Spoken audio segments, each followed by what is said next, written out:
estive pensando e isso tem me tirado o sono. Nós ouvimos pregações sobre o reino de Deus, nós ouvimos músicas sobre o reino de Deus, mas na minha vida, de uma maneira bem prática, como que eu posso receber o reino de Deus e fazer com que esse reino se estabeleça nas pessoas que estão ao meu redor e na minha vida? E quando eu penso no reino de Deus, automaticamente eu penso na vida de Davi. O que esse cara fez demais para que o reino de Deus fosse estabelecido perpetuamente através da vida dele? Isso é muito doido e a vida de Davi tem roubado a minha atenção. Eu tenho alguns meses somente meditado nisso. Uma coisa que eu vejo na vida de Davi que diferenciava ele de todas as outras pessoas era a unção. E por que ele carregava essa unção? O que Davi tinha de diferente?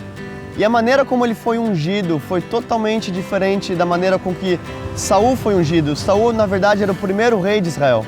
Saul foi ungido porque o povo necessitava de um rei para que representasse o povo. Então, Deus ele levanta Samuel e Saul é ungido como esse rei. Mas a unção de Davi é completamente diferente. É Deus olhando para Israel e falando para Samuel: Samuel, eu encontrei um homem que é segundo o meu coração. Uau! Deus era totalmente apaixonado pela paixão que Davi tinha por ele. Você pode ver que a palavra fala em Salmos 27 e a oração de Davi é: uma coisa eu peço ao Senhor e eu buscarei que eu possa habitar na sua casa. Então esse era o clamor do coração de Davi. Deus era a total prioridade na vida de Davi. Então eu imagino que naquele momento onde Saul ele tinha se afastado dos caminhos do Senhor, Deus era como se ele estivesse olhando para Israel falando: quem que eu vou levantar para que venha estabelecer o meu governo sobre essa nação? E aí ele encontra um jovem num campo, o último da casa de Jessé, talvez o irmão mais esquecido, só que com o coração dele queimando pelo Senhor.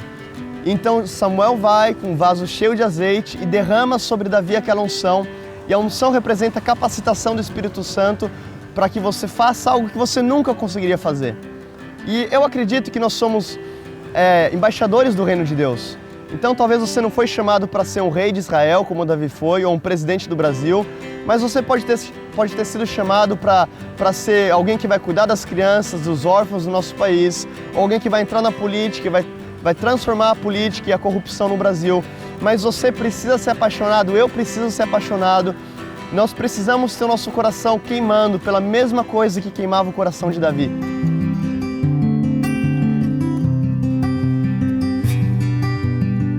Outra coisa que eu vejo na vida de Davi é a diligência que esse cara tinha. Você pode ver que ele já tinha a unção necessária para ser o rei de Israel, mas em 1 Samuel 16 ele entra no reino porque Saul estava perturbado por espíritos malignos e os servos de Saul começam a falar: Saul, você tem que encontrar alguém que toque harpa bem, e essa pessoa vai tocar e você vai se sentir melhor. Então Davi ele já era cheio da unção, só que o que fez ele entrar no reino, que seria o chamado que Deus tinha na vida dele, foi a diligência que ele tinha, ele tocava bem harpa. Por exemplo, se eu sou um músico, eu preciso estudar para ser o melhor músico que eu posso ser. E essa diligência vai fazer com que Deus abra as portas para que eu possa liberar a unção que Ele já me deu. Você pode ver em Provérbios 22, 29, Salomão diz: viste um homem diligente, ele será colocado perante os reis. Então a unção, ela te capacita espiritualmente, mas a diligência e a excelência vai fazer com que Deus abra portas para que você entre nas posições onde Deus tem para mim e para você.